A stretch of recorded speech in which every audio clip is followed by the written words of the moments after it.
right. Well, welcome to our first ever live episode of Pocket Sized Apologetics. My name is Ken Coughlin. Thank you very much for joining us here today. We've never, if those of you that have watched the show before, obviously know normally what Pocket Sized Apologetics is it's a show we put up on Friday mornings here on the Trinity Joppa YouTube channel.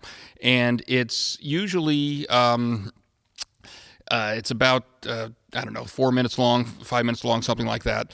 And what we do is I take one isolated apologetics thought, all right, and we try not to, make it too much. Just one little thing we're going to talk about, and it can even be maybe we're talking about, the cosmological argument for God. Well, we're not going to talk about the whole cosmological argument. We're just going to talk about one little bitty piece of it, and just so you don't have too much to swallow and comprehend when you go home, and then you think about it for a week, and the next week we take the next little piece. Now, what happened here? I'm going to tell you a little bit about how we kind of got to this position right now where we're doing a live show today while we're waiting to see if anybody else wants to join the stream. So for those of you that don't know, in addition to being a Christian apologist, I am also the video guy here at Trinity Lutheran Church in Joppa, Maryland, just a little bit northeast of Baltimore. And as I'm sure everybody who's watching this knows, here in the entire world, we've been hit hard with the coronavirus. And so last Friday, our governor here in Maryland made some announcements about closures and the sizes of group gatherings and things like that. Well, that actually had some impact on us, obviously, as a church and as a school. We also have a school here. And so we had to set up kind of remote, as much of distance, I hate to say distance learning, but distance worshiping, since we weren't going to be allowed to gather in worship as a whole congregation based on these new restrictions. And so because my job is the video guy, that meant that I've been scrambling for the past week getting things set up so that we could have our services available online. Well, as luck would have it, last week's episode of Pocket Sized Apologetics was actually the last one I had filmed. I usually film them in batches of like 7 or 8 or 9 at a time. And last week's was the last one I had filmed. And so I didn't have anything ready to go for today. I was supposed to film new episodes last Friday, but of course, actually it was Thursday night the governor made his announcement. And so Friday night was a full-fledged scramble mode, and I couldn't film anything. And it's been that way pretty much the whole week. And so I still couldn't film anything. And so the question was, well, do I not do Pocket Sized Apologetics? Or I decided, hey, with all the live streaming and everything we're doing, why don't we try something a little bit different? And I'll actually do a live episode of Pocket Sized Apologetics. We're still just going to focus on one little thing, but it's going to give the opportunity, if anybody out there has any questions, that you could put them in the live chat, and I will answer them here live on the program. Now, let me tell you about how we're going to work things today. First thing, we're going to kind of treat this similar to a regular Pocket Sized Apologetics episode, where at the beginning, I'm going to walk through our topic and explain our topic. In this case, it's, is Pascal's wager worth the bet is the title of the episode here. So I'm going to talk about what Pascal's wager is and how I think, frankly, most people who object to it are misunderstanding Pascal's point. Now, I'm not perfect. I'm not Pascal. Maybe I'm misunderstanding Pascal's point, but I'm going to explain it to you how I personally believe it, what he's intending to say, and how some other scholars have believed as well. That makes it a little bit more practical. Well, practical is a bad word to describe it. You'll know when we get into it, but it makes a little bit more sense. And then once we kind of work through that, then I will answer any questions if anybody's got any. And so what I'm going to ask you to do is, as we're going through today, if you have any questions for me, go ahead and put them in the live chat on the YouTube page. You don't have to wait until I'm done explaining everything. All right, just as soon as a question comes up, put it in there. And then once I'm done explaining the Pascal's wager stuff, then I'm going to go through the live chat and I will answer the questions, anything that's out there right here for you live on the air. Now, the only obviously ground rules I'm going to ask people to abide by is keep it respectful. I don't know who's out there watching. Probably some believers, and I know we've got a lot of non-believers who comment on the posts when we put them on Facebook quite a bit. So if you just whichever side you're on, please be respectful to everybody, polite and respectful, and that's the way to know that I will answer your question. All right? So that being said, I think we've given people enough time to get in here. So let's go ahead and start with Pascal's wager. The first thing I want to talk about is who's Pascal. All right, Blaise Pascal was a French mathematician and physicist. He lived from 1623 to 1662. Now, he actually became a Christian in 1654, and after he did, it was his intention to write a full-fledged defense of the Christian faith, a big book that defended everything about the Christian faith. Unfortunately, before he got to do that, he passed away. He actually died young at age 39. And so he never got to get his book written, his apology book written. But what he did leave behind, however, was a series of notes, hundreds of notes. All right, little individual notes that hadn't been compiled into book form, mind you, but that contained his thoughts on what he was going to put into this book. And posthumously, after he passed away, those thoughts were compiled into a work. It's called the Pensies, or which translates into thoughts. And that it's in one of those thoughts that we see his famous wager argument. So the first thing to understand about Pascal's wager is that when we're looking at it, we're looking at a snippet. We're not seeing it in the full-fledged context that Pascal intended, because he never got to write the book. But it is a pretty good snippet, and so we do get a pretty good idea of what his context was, just maybe not as complete as we would have had he been able to actually write his book. Now, what he actually meant by his wager argument is not universally agreed upon, all right? But what I'm going to do here is I'm going to propose what I think he was trying to get at, and why I think people who object to the argument are misunderstanding it, all right? So what I want to do first is I'm going to show you a version here of what I think people commonly understand the argument to be. And what you can see on your screen here is if we were to break down the common understanding of Pascal's wager into a formal argument with premise 1, premise 2, and conclusion, it would go something like this. All right, premise 1, if I believe God exists and I'm right, I gain an infinite benefit and I lose some finite benefits. If I'm wrong, then I lose some finite benefits. Premise 2, if I do not believe God exists and I'm right, I gain some finite benefits. But if I'm wrong, I lose infinite benefits. Conclusion, therefore, I should believe in God. Now, this argument, as you see it formulated there, I just showed it to you, is an argument based on what's called pragmatism. Pragmatism is a philosophy that basically says whatever works is true. So the way you determine something is true is, does this work? Is it practical? Is it pragmatic? All right. We should believe whatever works. All right. Now, as a overall philosophy, pragmatism is a complete and utter failure, okay? Because like it or not, there are things about this world that are absolutely true, whether they work for you or not.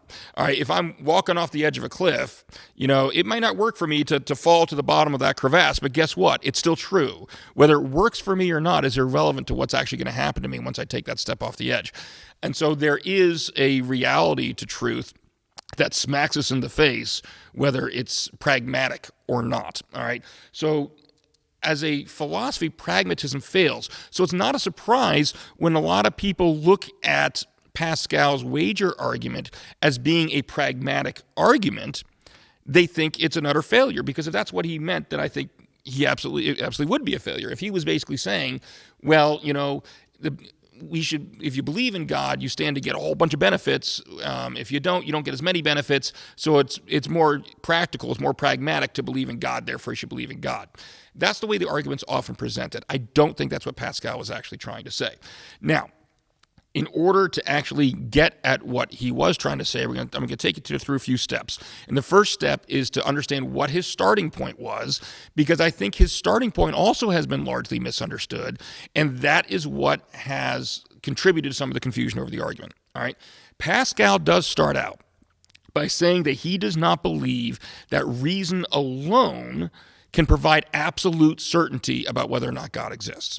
All right, now, I think people are overstating Pascal's point here when they're kind of interpreting what he's saying. Because in other portions of those thoughts that we've got records of, he does provide reasons to support belief in God. Miracles, for example, he talks about in there. So Pascal can't be, when he's saying he doesn't think pure reason in and of itself can prove definitively one way or another whether God exists, he's not saying reason has no role to play whatsoever. Because if he was, then he wouldn't be providing other reasons in other ones of his thoughts. So obviously he does think that reason plays some role in the evaluation of the existence of God. Now, what I propose he's actually arguing here from his starting point, when he says reason alone can't tell us to 100% certainty whether God exists or not, he's talking about the necessity of what's called first principles. All right? Think of it this way. Any argument you present has to have a starting point. All right, I'll give you this example. The classic argument. Premise 1, all bachelors are men. Premise 2, John is a bachelor. Conclusion, therefore, John is a man. All right. Now, if I were to present that argument to someone to show that John is a man, they could come back to me and say, well, wait a minute. You started out by saying all bachelors are men. Where'd you get that from? Support that argument, that position for me. All right, so then I go through and I provide some other evidence or argument to support the fact that all bachelors are men. And whatever I present there, my first premise, my starting point for that new one, they could just point to that starting point and say, well, how'd you get to that? How'd you arrive there? How'd you arrive there? How'd you arrive there? And it goes backward and backward and backward. The point is that inevitably, you have to have some kind of starting assumption in order for the reasoning process to even begin. Now, not all starting assumptions are created equal, obviously. That's a discussion for another day. But what Pascal is pointing out here is that that's a limitation of reason alone. Reason alone, contrary to Kant, although we can get into Kant's categorical imperative at another lesson, but reason alone isn't going to get you there because it can't, because it has to have a starting point, a starting assumption, those first principles. And without those, you can't even get reason going. So obviously reason by itself isn't going to be able to prove one way or another definitively whether or not God exists. So what Pascal is clearly not saying in the overall context of his thoughts, he's not saying, well, I guess we can't figure this whole thing out, so let's just believe whatever works best. All right? Despite the fact that that's how Pascal's wager argument is often presented, that's not what he's saying. All right. Instead, what he's trying to say, what he's saying is in his wager argument, is these prudential concerns about the benefit you get from one versus the benefit you get from the other. The prudential concerns of this decision should stimulate our interest in it. All right. Now, what do I mean by that? 2 points to make here to understand what Pascal means when he's talking about the fact that these prudential concerns should help stimulate our interest in the question of whether or not God exists. Point number 1, contrary to what a lot of you may be willing to admit and what a lot of everybody's willing to admit, your beliefs are not solely the result of you rationally thinking through all the evidence and arriving at some reasonable conclusion. All right? We like to think they are, but they're not. All right? There's an emotional aspect to our belief system. There are certain beliefs that we hold on to, maybe sometimes stronger than we should, because we have a strong emotional attachment to them. Let me tell you what I'm talking about. What are the 2 topics, and keep in mind, I'm not advocating for this, but what are the 2 topics that people always tend to say you should not bring up at the dinner table? All right? Now, again, I think we should be able to bring them up, and we should be able to talk to them about them respectfully, but there's 2 in our culture that say you should never bring up at the dinner table or at family gatherings, right? And it's politics and religion. Again, we should be able to talk politics and religion politely and respectfully, but people tend to think in our culture we should avoid those topics. Why do they think that? Because people tend to get emotional about them, don't they? They have emotional attachments to those types of beliefs. All right? So when you're talking to someone about their political views, for example, you're going to have a lot harder time getting them to change their mind than you would if you were talking to them about some other subject that maybe they don't have as strong of an emotional attachment to. All right? Because there's certain things we want to be true, and so we will cling to those beliefs sometimes even longer than we should when the evidence shows that we shouldn't be clinging to them anymore. You could show the exact same evidence to 2 different people, one who has an emotional attachment to the issue and one who doesn't. And that same evidence could succeed in persuading one person and not persuading another because of that emotional factor that's evident in there. So that's the first thing to consider when you're evaluating Pascal's wager argument, is there are factors that detrimentally impact our ability or willingness to look at an issue rationally sometimes, completely objectively and rationally.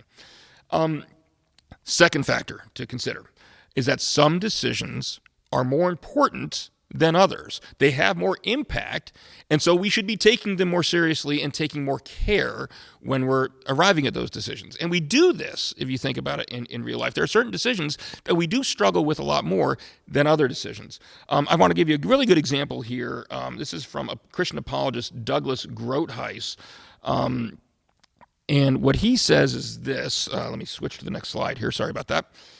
This is a quote from his Christian Apologetics book. He says, for example, discerning whether someone would make a worthy mate is no small matter. Marriage is a serious endeavor, carrying with it very high stakes, since an individual is choosing his or her most intimate friend and life partner. On the other hand, beliefs about the relative greatness of sports figures, while interesting, hardly carry the same consequences. So it is rational to spend more effort investigating one's potential marriage than debating who the greatest hitter in the history of baseball might be.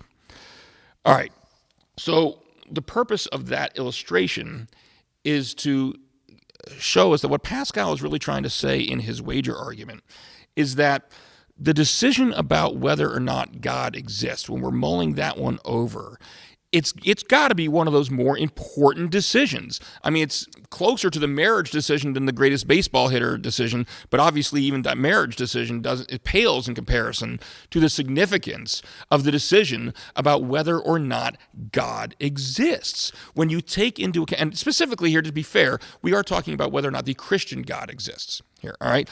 So what Pascal's trying to say here is that when you look at the decision about whether or not God exists, we need to understand these prudential factors that make it a really profoundly significant decision. Because if you take into account those prudential factors and you really allow them to impact you that way, then it's going to help you get past those emotional or other obstacles we talked about that are preventing you from looking at the decision completely objectively and rationally, that are making you not see where the evidence is really pointing because you have this emotional investment in this. All right. I'm being looked at. Do you need me for something? Okay. Eventually. Well, we'll see if we get any questions here, but we're almost reaching. I've got reaching the summary of the point here. My wife's standing off in case anybody's wondering who I'm talking to. So that's Pascal's point. That's the point of Pascal's wager, is that if you believe in God and you're right, you stand to get infinite benefit, whereas at best you're losing some finite benefit, some worldly pleasures that you're not partaking of. If you don't believe in God and you're wrong, well, okay, you might gain some, not believing God's going to gain you some finite pleasures here in this life, you're going to be losing the infinite benefit for all eternity. And so knowing those prudential factors that are at play, it makes sense for you to understand how significant this question is, so that hopefully once you realize the significance, you'll be more willing to take the care and give it the attention it deserves, just like you would when you're choosing a marriage partner, all right, even more so, to help you get past those other obstacles that might be preventing you from looking at it rationally. Now, one other point, it doesn't do any good to stay on the fence. Some people look at Pascal's wager and they'll say, well, I'm just not going to choose one way or the other. But as a practical matter, if you say that, you have made a choice, all right? If you live your life in a way that it's like, I'm not choosing one way or another whether or not God exists, then for all intents and purposes, you've chosen to live as if God doesn't exist. And so that's another point Pascal makes. People try to say that, well, I'm just not going to make a choice one way or another. That's not an option that's open to you. You have to make a decision. As a practical matter, you're going to be living your life one way or the other.